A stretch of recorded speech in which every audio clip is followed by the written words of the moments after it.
What's going on, everybody? Welcome to the Awesemo.com NBA strategy show presented by SuperDraft. I'm Dave Loughran, with me, Sal Vetri, and well, we're down to 2 games. Such a shame. It means things are beginning to wind down here, but we still got plenty of monster prize pools across the industry. Still tossing out $100K to first on FanDuel, on DraftKings. SuperDraft has some great contests going on today as well. Sal, you were a little bit sick, feeling better, looking good, man, ready to rock? Yeah, I'm all good. I'm ready to go. 2 games. Let's grind it out. All right. There might only be 2 games, but man, there's a whole lot to get into today for sure. From Luka Doncic to Paul George to the complete and utter collapse of the Denver Nuggets defense. We've got a lot to rap about here, so to speak. But before we do, want to talk about SuperDraft. If you haven't checked it out yet, there's no better time to do it than now, especially with the NFL season rapidly approaching and, well, some legitimately attainable prizes, first place prizes over at SuperDraft. You're not doing 100,000 the first. You're not doing, 50,000 the first. But what there is a lot smaller fields and a real shot to win good money, to build your bankroll and to put yourself on the right track. Especially you've been struggling on DraftKings, struggling on FanDuel.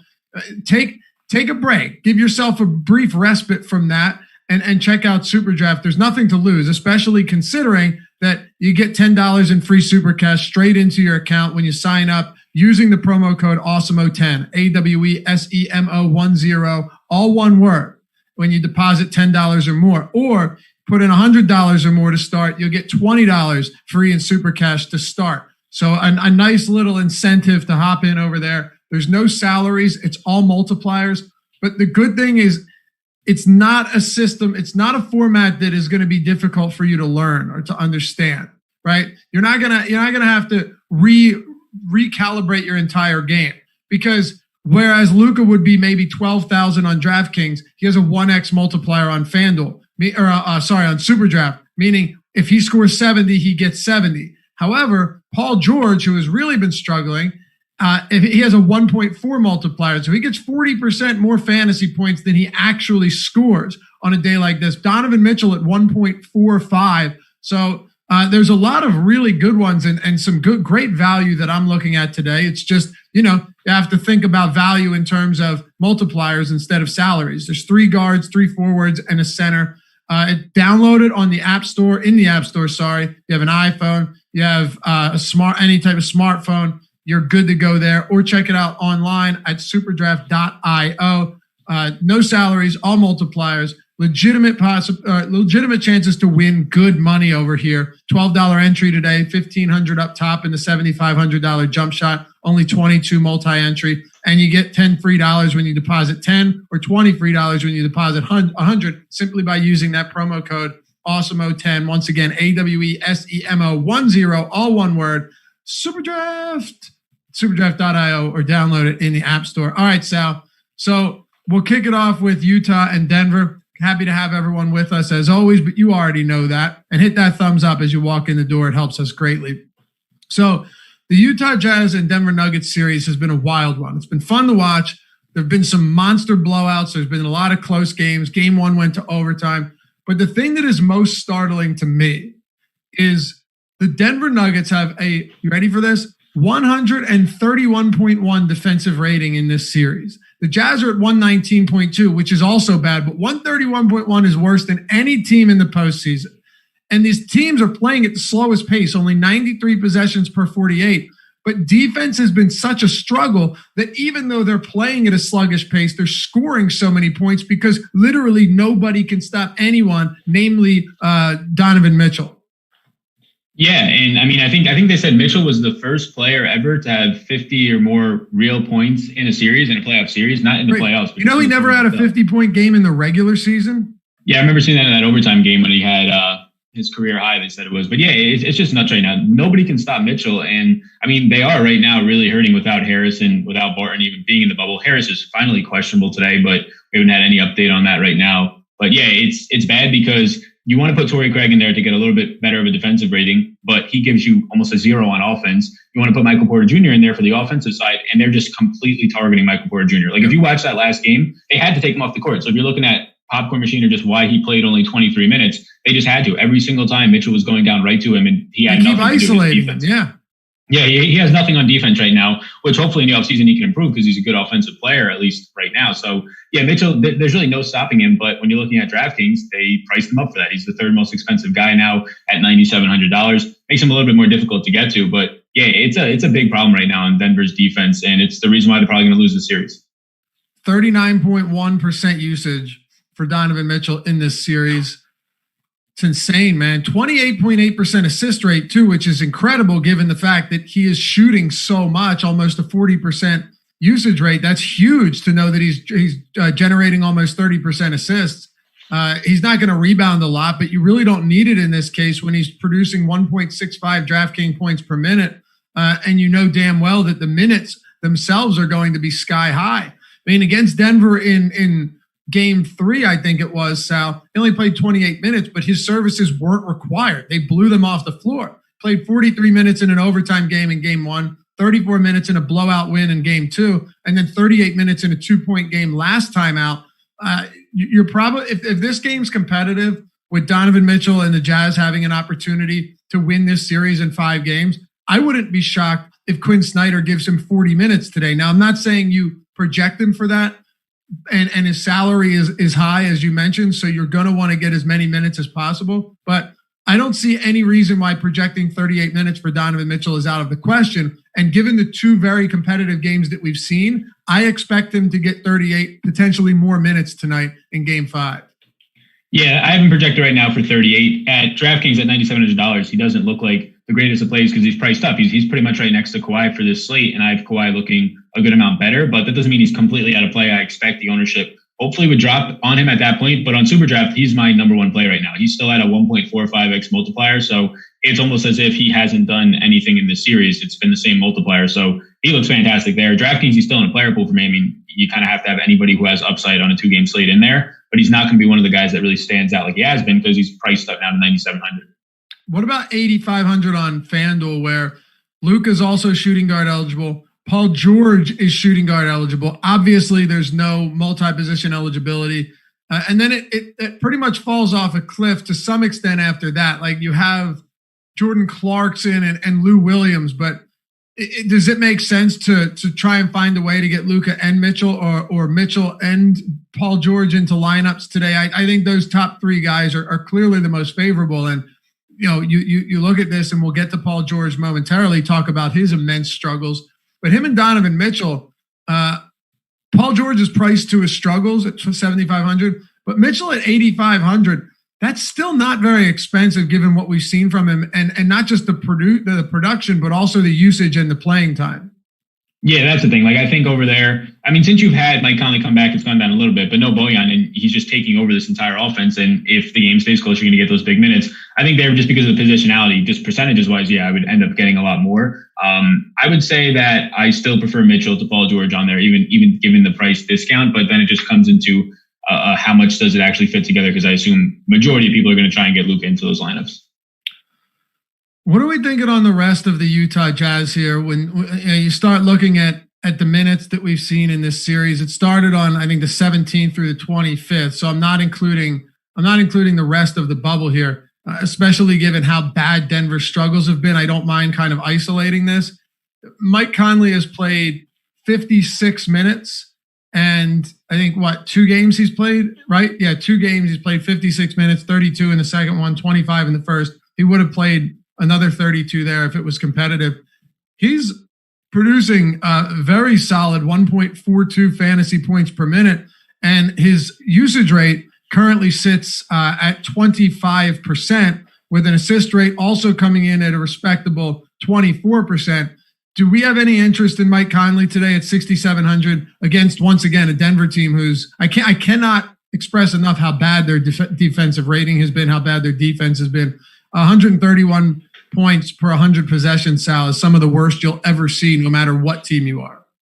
Yeah, I agree. And yeah, I have interest in Conley right now. Like, if you just look at in general, when there's no Bojan during the regular season, Conley does see a bump. And if you just expect Mitchell to not keep doing what he's doing and average Luka numbers right now, 1.65 fantasy points per minute in this series, if that comes down at all a little bit, it's going to siphon off just naturally to maybe some Jordan Clarkson, but also right to Mike Conley. I think he's priced appropriately for just his normal role in this team, but he's been averaging like 1.4 fantasy points in the 2 games that he's played, and that can only get higher. The usage rate is fine at 25%. So yeah, I actually like Mike Conley in that range. I think he might be one of the players that it's hard on a 2-game slate for people to go overlooked, but I think he might be there just because he seems like he's appropriately priced. Similar price range at Lou Williams, exact same price. I think people go there more.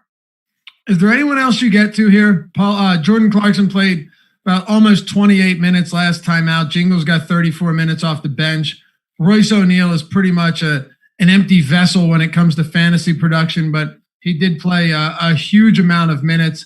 Defensively, they like him. And the truth is, with Royce O'Neal, and trust me, I'm not promoting him whatsoever, but I think you'd agree, Quinn Snyder has been in a very fortunate position where he can play Royce O'Neal for 35, 37 minutes and not have to worry about it because of what guys like Donovan Mitchell are doing and what Rudy Gobert is doing around the basket. You can just use O'Neal strictly for his defense. Exactly. And that's what's happening right now. He's like a 0.6 fantasy point per minute producer. He looks, if you're just looking for guys below $5,000 that look okay, he's one of them. But we'll talk about another guy in this slate who's same exact price that I assume gets all the ownership. So yeah, he's a guy that I'll get some of, nothing crazy. But then I do think that Rudy Gobert is somebody I'll look at. He's not playing great in this series. It's just that he's getting more minutes. So if you give him 36 to 38 minutes, it's going to add up even if he's not averaging his normal 1.1 fantasy points per minute. In this series, he's been below 1. It still makes him look pretty good at a fair price point of 7,600. It just comes down to what do you want to do at center today? When you have Jokic, you have potentially some value options on the slate on DraftKings. But I think Gobert is a fine option. He's the guy that I like, at least right now, the most from this team. And yeah, Joe Ingles is going to be hard to get to. The second Mike Conley came back, he lost any ball handling responsibilities that he had for like an extra 10 to 12 minutes a game when he wasn't on the court with Mitchell, or even if he was. And now he just drops a ton in fantasy point production with Conley out there. Yeah. You talk about like our boom bust tools and stuff like that. Somebody like Royce O'Neal is not even going to register. Like that's the type of player he is. They don't need anything from him, and that's fine. Like you said, yeah, he'll be in the player pool, but really not exciting. Is there anybody else from Utah? I think we've covered most of this, but I want to make sure on a 2-game slate that we're not, we're leaving no stone unturned here. Yeah, I think that's it. I think Gobert's the guy that I like the most. I think that Ingles' price point is fair, but I just see that the usage dropped when Conley's came back. And that's what we get normally from the year so far. So I would say that Gobert, Conley, and then probably Mitchell in that order of my priorities. And I'll have some Royce O'Neal just because there's not a lot of options below that price point. So if we flip it to the other side here with the Denver Nuggets, Will Barton remains out. You mentioned Gary Harris is questionable. We'll see what happens in this game. They probably could use Gary Harris here, someone that defensively can stand up a bit, but can also knock down threes.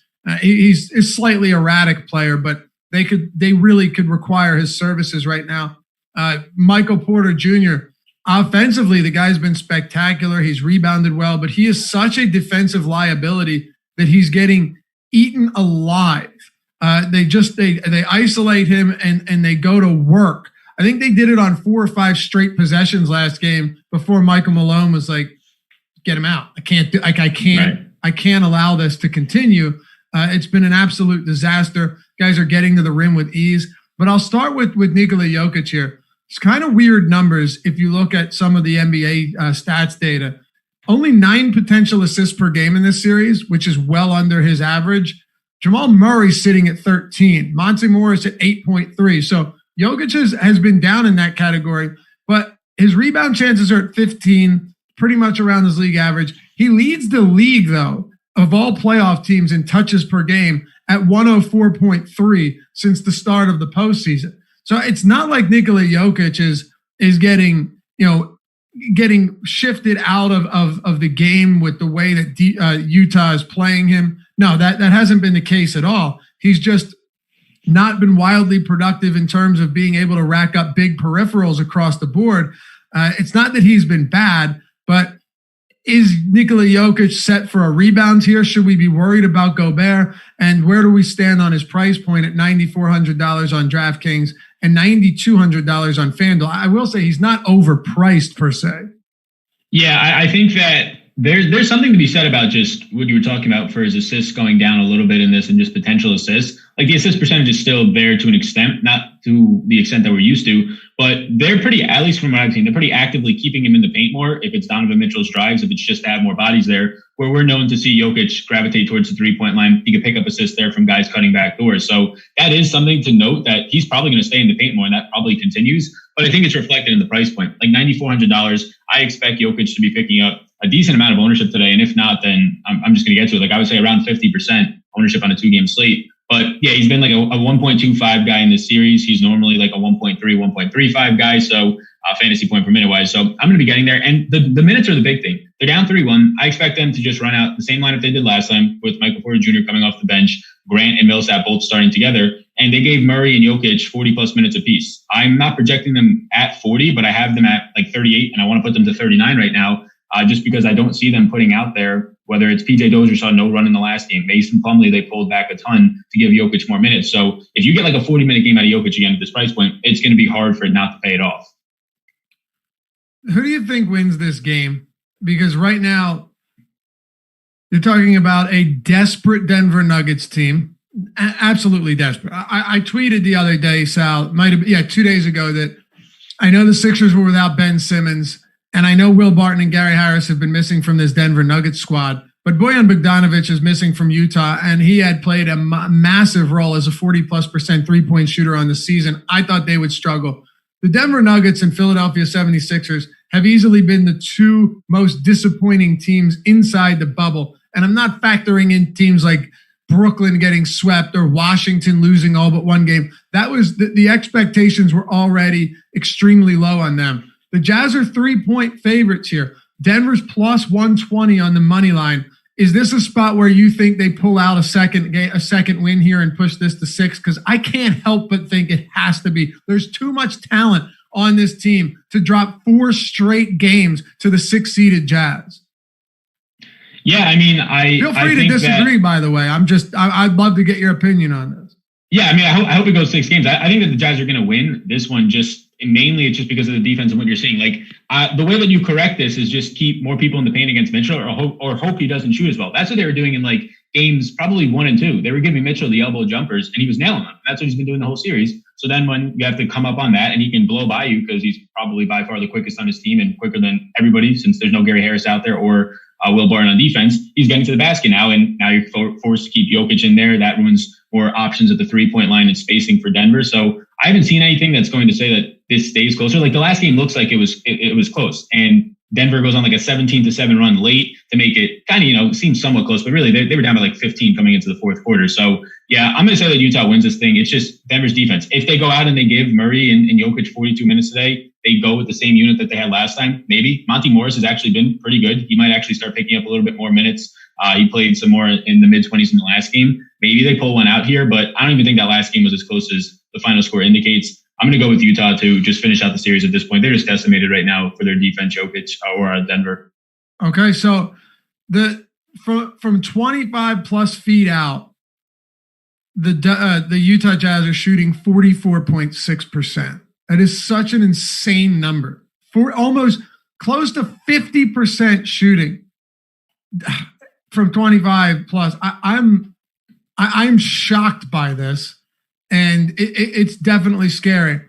The one counter argument I would make to this is I don't think it's entirely sustainable. I know that Denver's defense, and I've said it a million times already, has played really poorly. I think they will make at least some adjustments. They have to do something. Now, can they? Yeah, I think probably by getting Porter off the court for as much time as possible is going to benefit you. If Gary Harris plays, I think it makes a big difference. Many people might not, and I think it does, but I think Gary Harris coming in and potentially playing even 27, 28 minutes would be huge. 45+% shooting from that range is absurd, and I'm not necessarily sure that there's a way that continues, at least not for 4 straight games, but that we will find out. I'm going Denver here. I'm going to back the Nuggets in this game to at least cover and keep this really close. But I think they push it to a game 6. There's too many talented bodies on this team for it not to happen. And that defense is so bad that I'm not sure it can continue at that clip. But let's stick with DFS here with Monty Morris. Like I said, 8.3 potential assists per game in this series. He played 36 minutes last game, Sal. Didn't really produce much, and it's pretty important that we factor in the more he plays with the starters, the lower his usage and per minute production is going to be. But he is cheap. He is definitely getting ownership right now, projected for the highest ownership of any player on this slate. And it might come down to Michael Malone playing him more minutes. We'll also have to wait and check and see on Gary Harris's status leading up to 6:30 lock. Yeah, so you didn't get any PJ Dozier, so it seems like a lot of those minutes just kind of slid on to Monty Morris. And then if you just also looking at it, Monty Morris also gets into the starting rotation. So we're going to have to kind of see just what happens with the minutes here. He's $4,000, so there's not a lot of options. I have him projected for like 21 fantasy points, so it looks decent, but not if he's going to be the highest owned player on the slate, at least not at this clip. Yeah, if you're playing cash, that's fine, but I'm probably not going to have much if he's going to be 60% owned. If he's starting again, it does look okay, $4,000, but I think there is other options. The risky part becomes, though, those other options are kind of tied to Kristaps Porzingis' health, at least at the position, to try and get you the 4K value. There's really nothing in the 3K range. A couple of guys may be worth mentioning, but yeah, I'm a little bit hesitant to want to at least match the field, or it's even tough to get over the field at 60%, unless you're just going to full out go 100%. And my projection right now just isn't good enough for me to want to do that. One thought as to why PJ Dozier may not have gotten many minutes. He has an 89 offensive rating and a 134 defensive rating in 3 games. Yeah, that's definitely the answer. That is disastrous. Absolutely disastrous. Shooting 26.7% from the field as well. Those are brutal numbers. Talk to me about Jamal Murray. He went, he went shot for shot with Donovan Mitchell last game. Credit Murray with a monster performance, 50 points, 11 rebounds, 7 assists.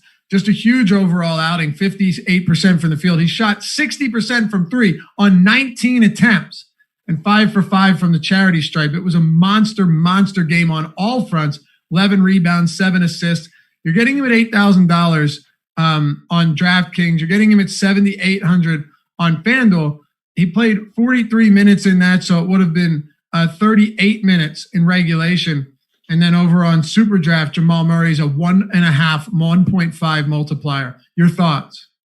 Yeah, I like him a lot, especially where he's coming in. I mean, on all formats, I like him on DraftKings right now, especially where he's coming in ownership-wise. There's only 2 guys in the 8K range. It's Paul George and it's Jamal Murray, and it seems like all the ownership is going to Paul George. I mean, for a good reason, but there's actually things to be said, and we'll get to it, about how he's been playing right now and potentially it carrying over. But yeah, if Murray's not going to be owned and close to single-digit ownership on a 2-game slate is crazy. The price point isn't out of this world. It's $8,000, and I'm projecting him for 38 minutes, but he played 43 in the last one. If this game is close down the stretch, in a game where they can go home if they lose, I expect him to probably push towards 40-plus minutes again. So it looks good. He's averaging 1.4 fantasy points per minute in this series. He's been doing everything for them usage rate-wise. He's getting the benefit when it comes to just the defensive side of the ball and running in transition of being the primary guy out there. And it's tough to see where his minutes go down outside of injury or foul trouble. If anything, if Torrey Craig sees more minutes today after just seeing 18 in the last game, I think they're coming off of Monty Morris. They're not coming off of Jamal Murray. So it's really tough to see this guy not getting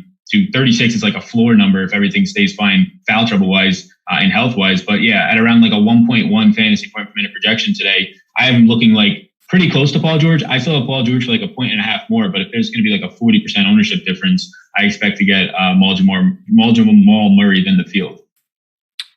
I think so too. Ultimately, even if Denver loses this game, they're going to go all out. You have to throw caution to the wind. I honestly wouldn't be surprised if Jamal Murray plays 42 minutes in regulation. Again, I'm not projecting him for that, but I do think we need to factor that this is a dire situation for the Denver Nuggets. And you know what? For Michael Malone too, I'm not saying he gets canned. I don't think that would be the case, Sal, although I'm not as familiar with the situation and how tenuous it is in Denver. But you can't go up against the 6th seed Utah Jazz after having a great season as the Denver Nuggets. They were close to the 2 seed. Don't forget, they were not far out from the LA Clippers heading into this restart.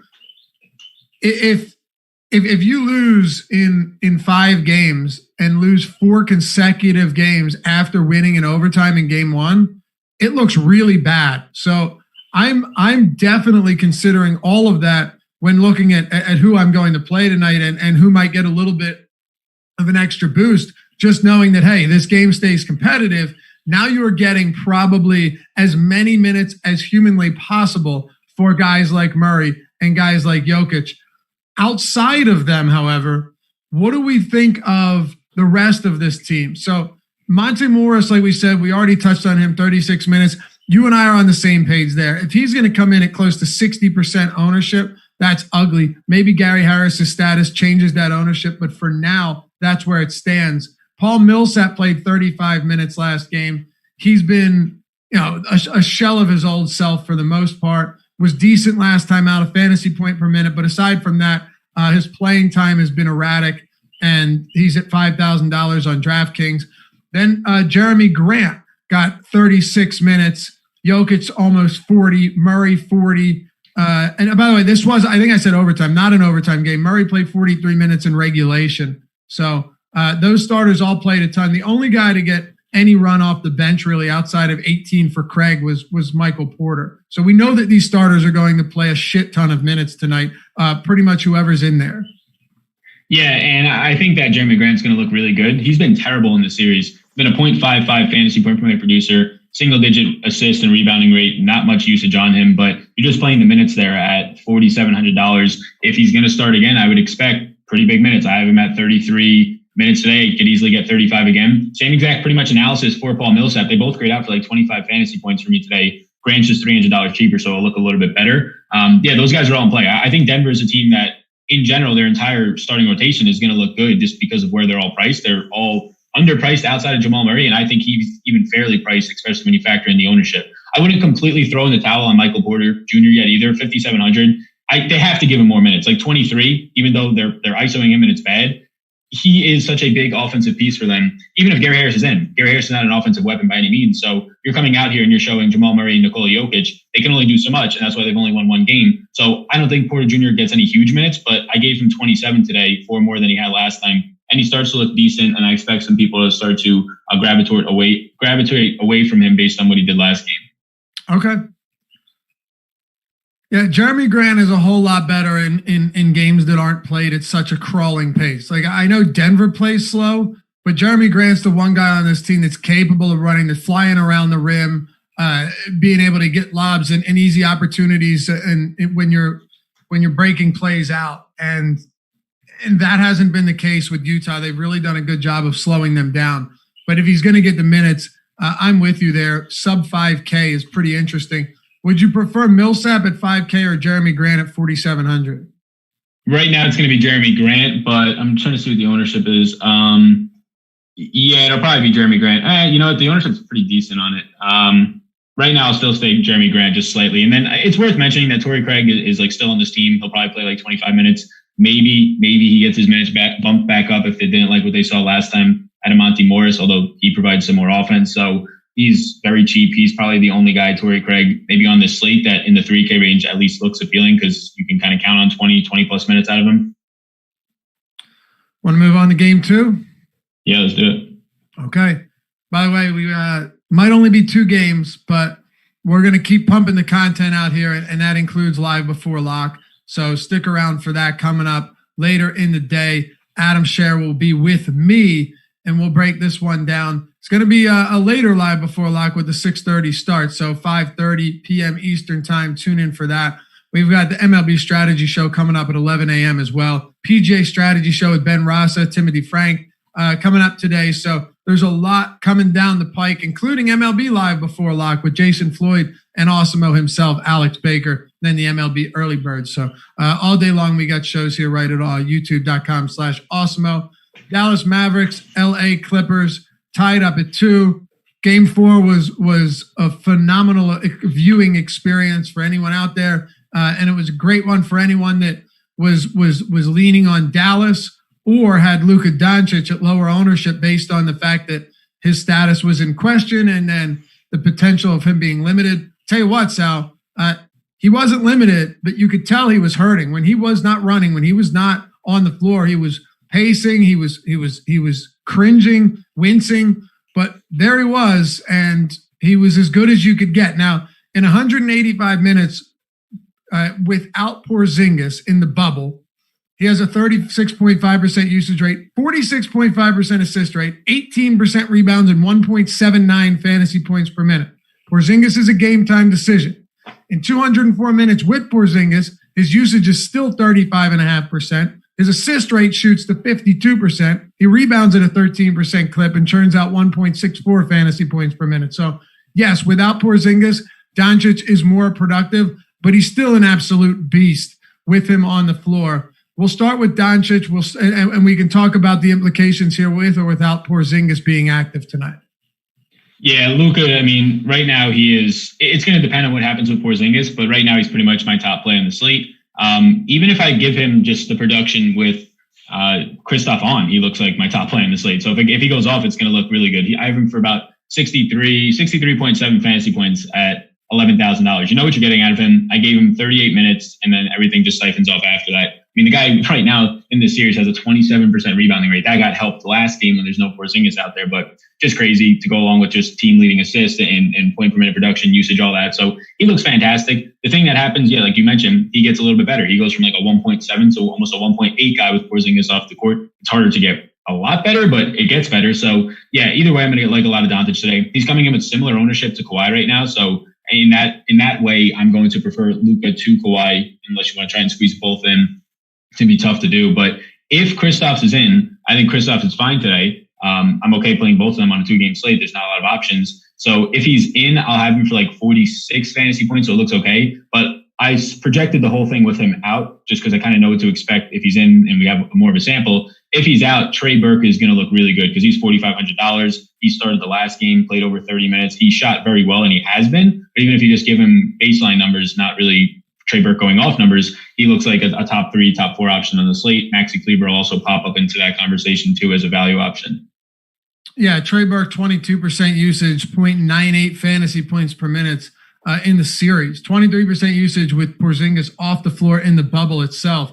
Also, last game, we have a pretty good idea of what Carlisle is going to do if Porzingis is out. 6 Mavericks played 221 of the 265 available minutes. So, you know, there was no mixing and matching. Usually Carlisle makes life difficult on us. That has not been the case here. It wasn't the case last time out. Maxi Kleber, Trey Burke, Luka Doncic, Dorian Finney-Smith, Tim Hardaway played 34 plus minutes, all of them. Doncic played 48 and 46 minutes and 41 in regulation. All 5 of those guys closed the game out, and Seth Curry played 31 minutes off the bench. Outside of that, you got a couple minutes from JJ Barea, a few from Justin Jackson. Boban Marjanovic got about 15, and Michael Kidd-Gilchrist played 19. But we know that 6 of these 6 players of the, I'd say probably 9 that get on the floor, Sal, are going to get the large majority of the workload. So, yeah, many of them aren't wildly productive. Maxi Kleber, I think defensively has been okay, but that doesn't get you fantasy points. He's getting a lot of minutes, but he's been very underproductive from a DFS standpoint. Dorian Finney-Smith, we all know pretty much what we're getting from him. A bunch of minutes and hopefully 25 fantasy points to make you happy. But again, the minutes are going to be there for these guys in a pivotal game 5 where Dallas could actually take a 3-2 lead over the second seed Clippers. Yeah, exactly. And you touched on it, just the minutes that these guys are getting. Let's just talk about it. If Kristaps was to miss this game, I think that you're going to have similar just overall productivity and at least game styles for Maxi Kleber and Dorian Finney-Smith when it comes to fantasy. And Maxi Kleber, like when Kristaps is out, he just picks up the rebounds. He's, like you said, not really an offensive weapon. He's probably the best player that they have to guard Kawhi, which sounds ridiculous, but it's probably true at this point. So I would say that Kleber looks interesting, but he's going to be 4 times as owned or close to it as Dorian Finney-Smith. I have Dorian Finney-Smith for like 1.5 more fantasy points. So the price point is the reason Kleber's getting up there in ownership. But I do think that it's basically a coin flip at who scores more at this point. And that's with or without now Kristaps in. I think they have similar production levels. And if Kristaps is in, I would think Kleber looks a little bit worse because of a rebounding rate sample. So yeah, Luka, either way, I'm going to have I'm surprised he's probably not projected for more ownership. I think if you wanted to play 100% Luka, you could and feel pretty decent about it. And then it'll just depend on what happens with Kristaps. If he's in, he's fine. Kleber, I'd probably pivot to Dorian Finney-Smith right now just where ownership plays. And anybody else on this team only will start to become more attractive if Kristaps is out, like a Seth Curry, because you can count on close to 30 minutes in the rotation like last game instead of mid-20s, 24, 25, where he's going to have to just shoot the lights out of the gym to really get you there at that point. Someone asked in chat, who does it hurt if Kristaps Porzingis is out? If Kristaps Porzingis plays, who does it hurt? Well, so I guess we could take a quick second here. You touched on it a little bit, but last game Kristaps Porzingis played. He got 38 minutes. Hardaway got 38. Luka Doncic played 29. That was the game he got injured. Dorian Finney-Smith played 31. Maxey played 35. Seth Curry played 30.8. So it wasn't all that much different. The biggest factor here was Trey Burke, who played only 16 minutes. If Porzingis is out, they'll desperately need him to inject offense into this lineup, because Dorian Finney-Smith might knock down some open threes. Maxey might get knock down a shot here and there when he's wide open. But outside of that, you're going to need that. That's why Curry's been getting the minutes and Burke, because a lot of the guys in the starting lineup with Porzingis out aren't going to provide that same offensive skill set that you need outside of probably Tim Hardaway and Luka Doncic. Aside from that, it gets kind of ugly. Trey Burke and Seth Curry off the bench are going to play. Trey Burke, if he starts, is going to have to play a big role in trying to keep pace with a Clippers team that can knock down threes at will, especially when Paul George is actually hitting shots. Yeah, exactly. It's Trey Burke. Like, he goes from somebody being like a 1A, 1B option today with Luka for me, if there's no Porzingis, to probably be somebody that I don't even want to own at the price point of $4,500, because then he's not going to start. You kind of feel skeptical if he'll even see 20 minutes or more at that point. Outside of that, though, yeah, it's like small rebounding rate stuff for Kleber. They actually gave minutes to Barea and Justin Jackson. They combined for over 10 minutes in the last game. So, like, exact minutes-wise, you got him from Trey Burke, and the rest were kind of just sprinkled onto guys who weren't in the rotation. Boban got to see about 16 minutes, but he's normally been playing about 8 to 10. So they kind of just gave the minutes everywhere else. They gave like 10 to 15 to Trey Burke at that point, and then sprinkled the rest to a bunch of guys that don't really matter for fantasy. Anything else on Dallas? No, that's probably it right now. I would say, like, if you got Boban starting, I can't see them doing that in this series and in the playoffs, but then obviously play some Boban. Okay.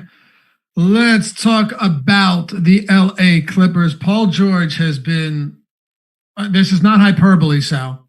Paul George has been historically bad. Like, the worst in the bubble, shooting wise. Yep. The worst in the bubble. I think it's of anyone who's attempted more than 25 shots, which is not a lot. It's not a lot at all. Check this out. In his last 3 games, and we have this data, which NBA stats are so expansive now. It's great and extensive. Paul George is shooting 5 of 22 on open shots, meaning that closest defender is 4 to 6 feet away. So it's an open shot in the act of shooting, right?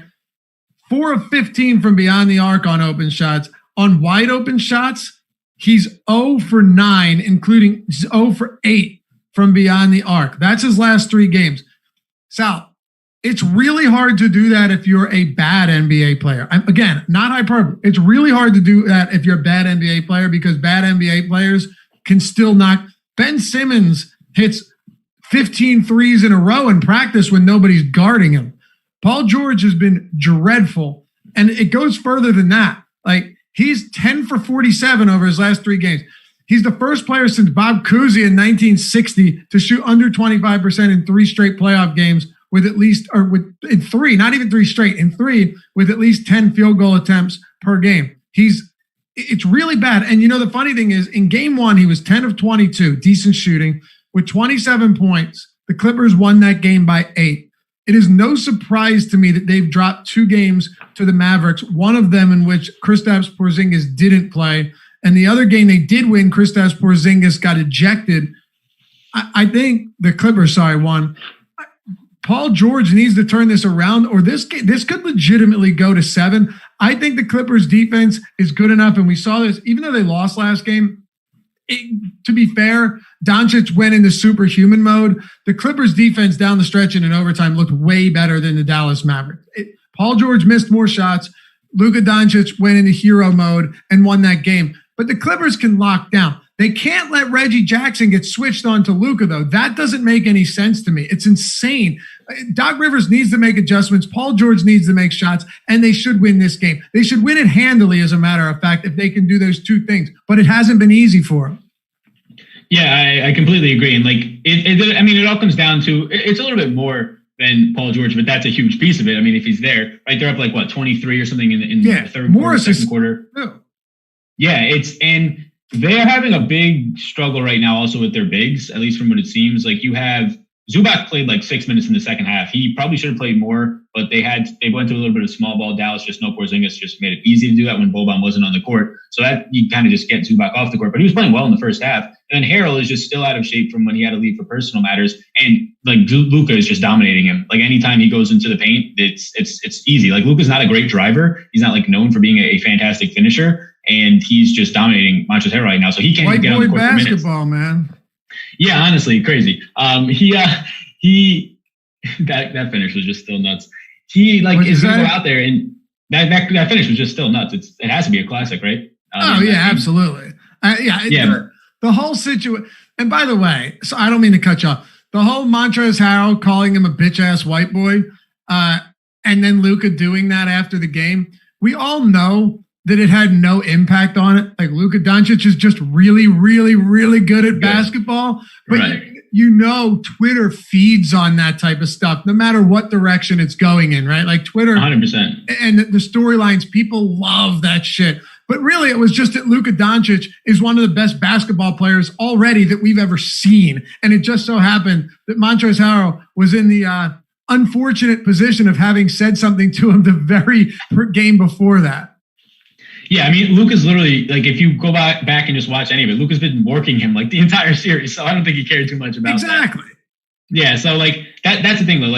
On that side of it, it's so Paul George for me. If anything, I'm looking at ownership, and this might sound crazy, but I think he's underowned, and it's crazy. It's because of the recency bias. It's bad. He's not going to cut his minutes. Okay. He's going to continue to play. Out, sorry. Can you hear me? Yeah, it cut out for a couple seconds. You're good now. Gotcha. Yeah, Paul George is going to continue to play his minutes. I think if anything, he's probably underowned on this slate, on a 2-game slate. He's been 40% owned on 4-game slates, and now he's going to be cutting to 45, 50% owned in projections early on right now. He's not going to lose minutes. They just can't at that point, especially just on the defensive side. He's going to play 38 to 40 minutes. And yeah, we've just gone on a rant about how he's just been shooting the worst in the bubble. I don't expect that to continue to happen, especially if they move on. So at some point it's going to turn around. It sucks because for the first 4 games in the series, he's burned a ton of our money, and mine included, but it's hard to get away from him. He's been a 0.9 fantasy point per minute producer in the bubble. He's been basically Marcus Morris for them from a fantasy aspect, and I don't expect that to continue to happen. So yeah, even if I bump him down, he's been 1.3 on the season, but that's so foggy with this team because Kawhi's out for so long, but let's just call him a 1.2 fantasy point per minute producer. He's been at 0.9, so 0.3 difference. Even if I split the difference on that, he looks like a top 5 play, top 10 play in the slate. So yeah, he's been pissing off a lot of people, but I think it's actually resulting in him only being maybe 10 to 15% underowned. Dude, you can't keep shooting that worse on open shots. So bad. You can't do. It's not like they're not getting separation. Clippers ball movement is spectacular, man. When they bring the ball up the court, whether it's in the fast break or even in the half court, the way that they get the ball around the perimeter, the way that they get defenses off their feet, they're getting open shots. The amount of corner threes they're getting that are wide open, even above the break, everything you see in many instances is wide open. If Paul George hits and by the way, hitting 15% of wide open shots, 50% of wide open shots should be, I don't know what the standard is, Sal, but for someone like Paul George, you got to hit most of or at least a good amount of your wide open shots. One of them. Right, exactly. One, right. You can't miss all of them. And I think ultimately you're talking about a player that is too talented for this to happen. Even Chris Middleton, who's been disastrous. Did you see the impact? Not to get off topic here, but it ties in a little bit. Did you see the impact it had on that game yesterday? The game was tied up. There were a million lead changes before the first and third quarter. Chris Middleton was sucking a fat one again with 3 points after 3 quarters. And then he rips off 5 or 6 straight made field goals. And what happens? They go up by double digits. They win the game by 16. when you have somebody like Paul George, or when you have somebody like Chris Middleton struggling that much, all that's going to happen is that when they do turn it around, big things are going to happen. And maybe he can do that today. I think it's possible. If not, I'm still willing to take the chance.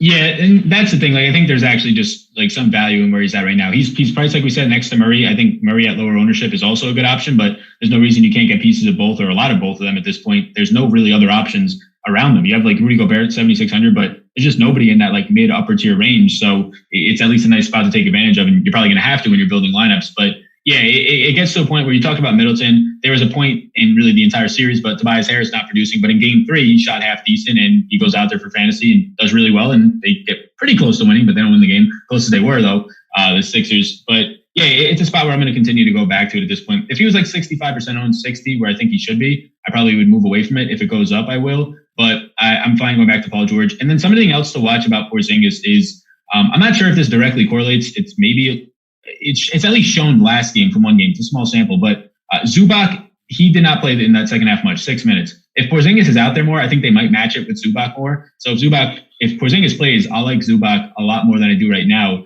And I imagine people want to play Jokic, people want to play Gobert, so he might actually come in a little bit under-owned. What do you guys in chat think? Is this the day Paul George turns it around? Do we have no idea? Is he too good? What's that? Deja vu. I've been saying that for like the last 2 to 3 games. I know, man. Is he too good to continue these struggles?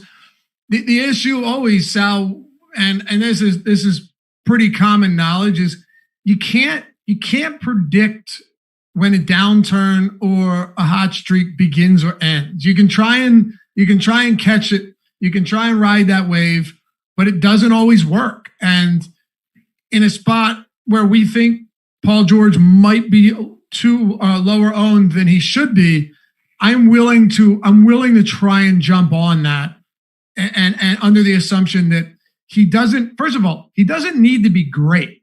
He's $7,500 on DraftKings, on FanDuel, $8,200 on DraftKings. Paul George doesn't need to be great. And even with this bad shooting, he's still giving you 33, 36 DraftKings points. Last game was brutal in 45 minutes, just terrible. A decent game from Paul George probably lifts him north of 50 fantasy points. So the incentive is there to play him today. Yeah, exactly. And like in that range, if it holds right now, I will prefer Jamal Murray just because he's 35% less owned. But I have no issues with Paul George. Like I have no issues with the ownership. It's fair to underowned in my opinion right now. Ryan Bradley says he's hurt. Do you want to play a hurt Paul George at 82? No, I don't, but there's nothing to suggest that he's actually hurt. Yeah, he had like after the first game I think he had like just a ton of ice on his like bad shoulder from last year. And there was like people were just speculating that he might still be hurt, but there's been nothing from the coaching staff or anything like that that's saying he's hurt. Look, the shoulder injury last season really influenced his game. It was bad. It very much negatively impacted him. The problem is, though, if there's no report on anything, if he's not injured, and by the way, he was asked about it, and he just said, I'm getting the open shots. They're just not falling. I'm just not in my rhythm. So if I'm fading and based on the assumption that he might be hurt or that he's not in good condition, I guess you can do that. I guess you can assume that that's the case. But the problem with that, Sal, is it's generally speaking, it's gotten me into more trouble than it's helped me. And yeah, Bill said he missed 4 layups last game. That won't continue. I don't know if he missed 4. You might be right. But I remember watching him miss a couple layups. That's not a shoulder. That's just complete lack of confidence. So I don't know. It's 100% the toughest decision and the toughest thing to break down on this entire slate. I think that's for sure. Yeah, I think there is merit to thinking that he could be hurt, especially if you want to fade him, because we saw this exact same thing happen last year, and then it comes out that he was hurt. So like I think there's merit. I don't know what to think about it, and I don't think I'm going to leverage it that way, at least right now. I'm not going to leverage it that way that he is hurt. But yeah, like the one in overtime was just, he gets to the basket, he has like 2 steps on the guy. It's a clear look at the basket for a layup, and he just bricks it. Yeah, I guess we'll find out. Ryan Bradley, you might be right. We'll see. Or Paul George goes off and everything ends up being overblown and he just had some really bad games. He could also be hurt and go off. That's exactly. We've seen now Luka Doncic did it with a bad ankle. It's a little bit different than if it's a shoulder, but right. Luka's clearly hurt. Like there's no doubt that Luka's not 100%. If you watch any of that, he's not 100%. He's not moving as well, but he still moves better than 99.9% of any player I've ever seen. So crazy. His one pass when I think they went to commercial on it, like he's driving to the left for a layup and he dishes it out to, it might have been Seth Curry in the corner to the right, just like no look pass, like on a line. Crazy. He's so fun to watch. It's really it's a thing of beauty. Let's talk about the rest of the Clippers. Patrick Beverley's doubtful to play. That's pretty much the last piece of injury news and the only relevant piece of injury news we've got here. I want to ask you about Lou Williams first. He's 6,400 on DraftKings. I think that's a pretty reasonable price point. On FanDuel, shooting guard eligible. You got Lou Williams at 6,200. And then at our sponsor, SuperDraft, Lou Williams is 1.65. He's coming off a huge game last time. He was the reason that they actually got it to overtime. Because outside of Kawhi Leonard, no one else but him and Lou Williams were doing anything. Lou shot 13 of 20, 36 points. And most of these were inside the arc. He got to the line 9 times, knocked down 8 of them, 50 and a half DraftKings points. Is Lou Williams, should we expect him, especially with Beverly out, to get another 30-plus minute game here and be able to keep his usage somewhat up as we've seen? Yeah, I have him right now at 29 minutes, so I think it looks fine. And yeah, it's not like directly correlated because they can both do well. They probably can't both do poorly unless it's a really bad game from the Clippers. But Lou Williams is just benefiting from Paul George just not taking as many shots and just not being productive right now. Like 20 shots for Lou Williams in a playoff game isn't going to really shock anybody. If it continues to happen, it maybe is surprising, and it's probably an indicator that Paul George just isn't taking the shots, passing them up, whatever it might be. And then there's, to an extent, like Pat Beverly is not a great offensive player, but he's probably better than what they have out of Shaman at this point.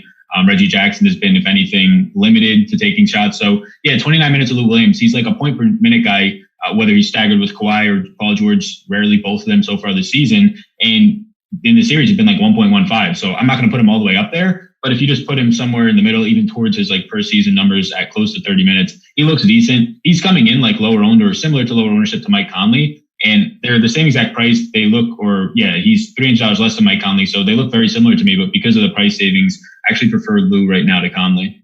Okay. Yeah. Lou Williams at 25%, Paul George at 54%. If you guys haven't checked out the ownership projections, it's such a great tool, man. Best ownership projections out there. Awesemo himself, the number 1 ranked DFS player in the world. You might know him as Alex Baker, co-founder of Awesemo.com. He created these.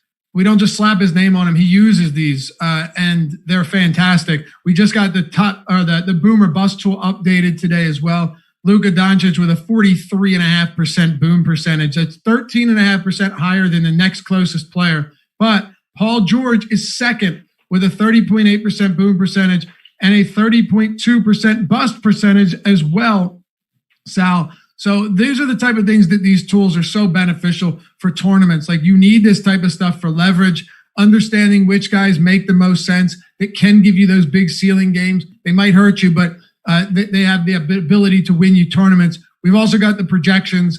And if you get the Fantasy Cruncher add-on, all of that stuff is built right into it. So you go in there, you've got the projections and the ownership already in there. You can build lineups. You can crunch lineups. You've got the lineup builder for single or 3 max entries and so much more. Look, Alex is the best DFS player I've ever known.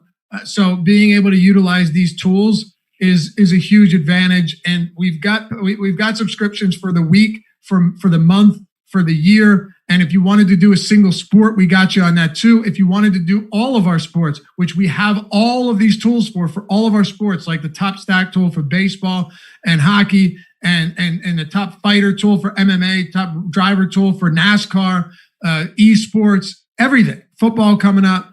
Go to awesemo.com/join and check it out. And when you do, scroll to the bottom, you'll see tutorial videos on all of our most popular tools.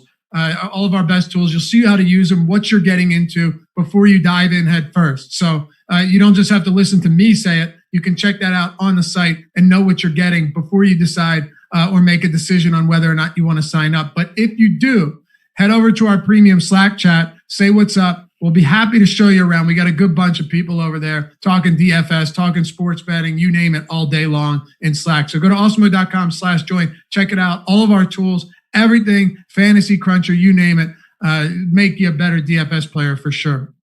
Okay, let's round this out, Sal.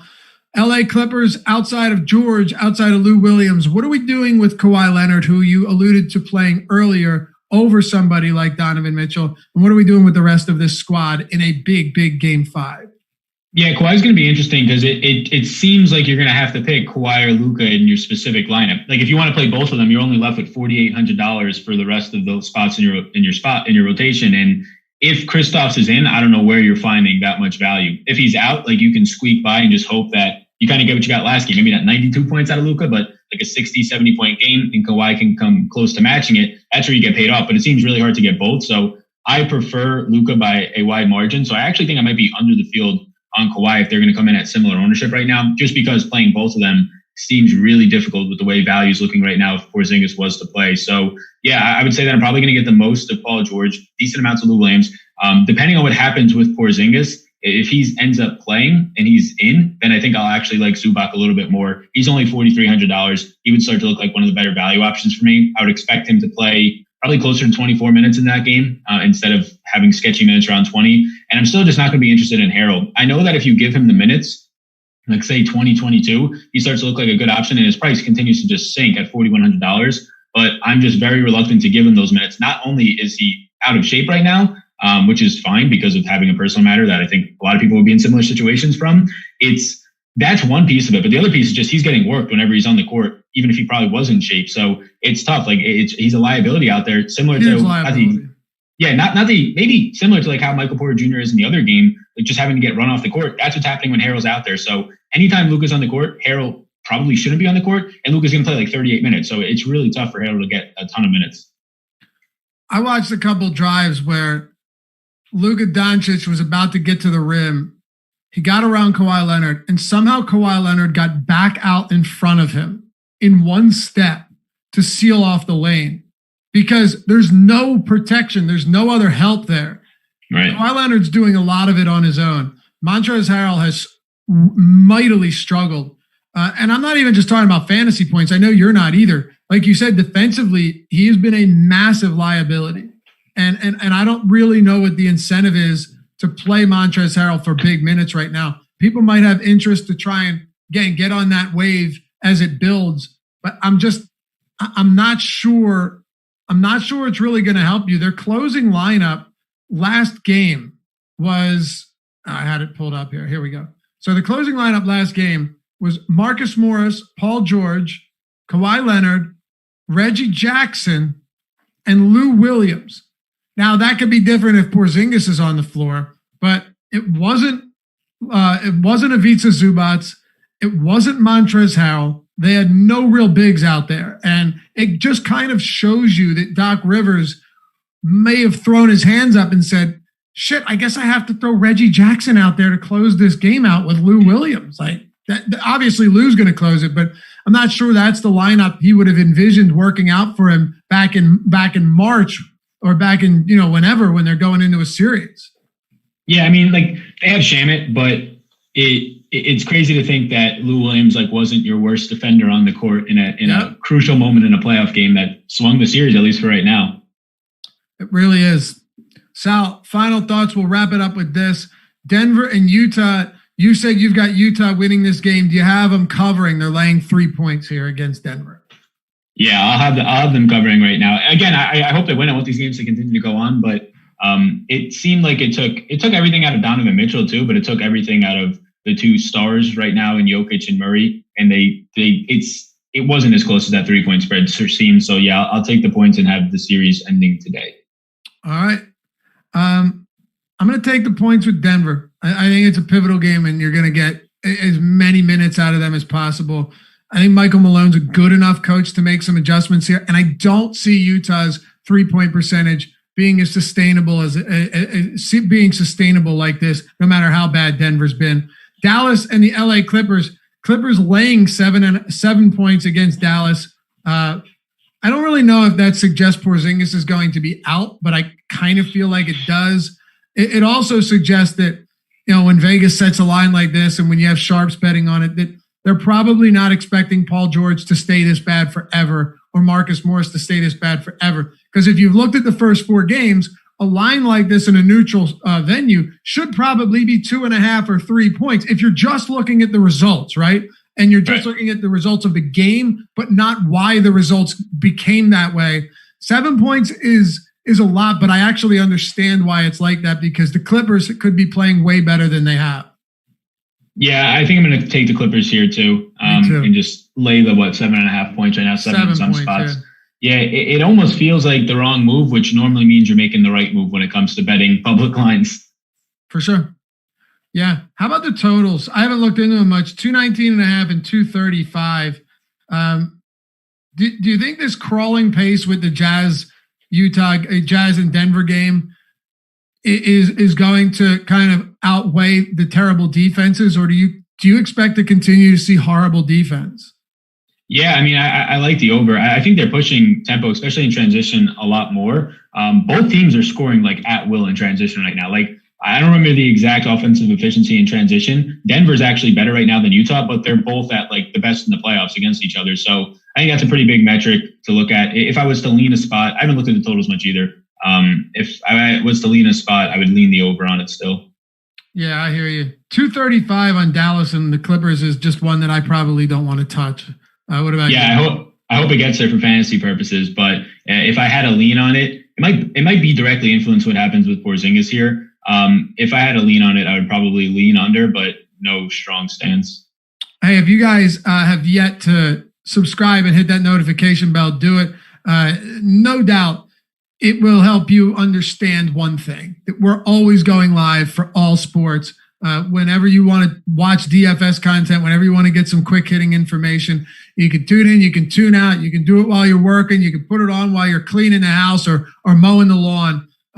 Check it out, subscribe, hit the notification bell, and hit that thumbs up before you go. It helps us out a lot, combating that YouTube algorithm. It helps us keep getting eyes on this so we can continue to do free content here at Awesemo.com. Appreciate you hanging out as always. And before you go, follow Sal on Twitter at Sal Vetri DFS. If you haven't done so yet, myself at Loughy_D, LOUGHY_D. If you don't have Twitter for basketball and for sports and for football, it's essential, man, for DFS. Like it is, and even for sports betting. I have alerts set up to my phone when players are out, and you can jump in on these lines before they get pulled off the board. And then they come back and they swing by 3 or 4 or 5 points. Get it, check it out. Follow us for our analysis, conversation. We're always willing to go back and forth with you guys as well. Appreciate you. We'll see you back here later today for the NBA Live Before Lock show. Adam, Sharon, myself. Stick around, 11 o'clock, MLB strategy show coming up right here.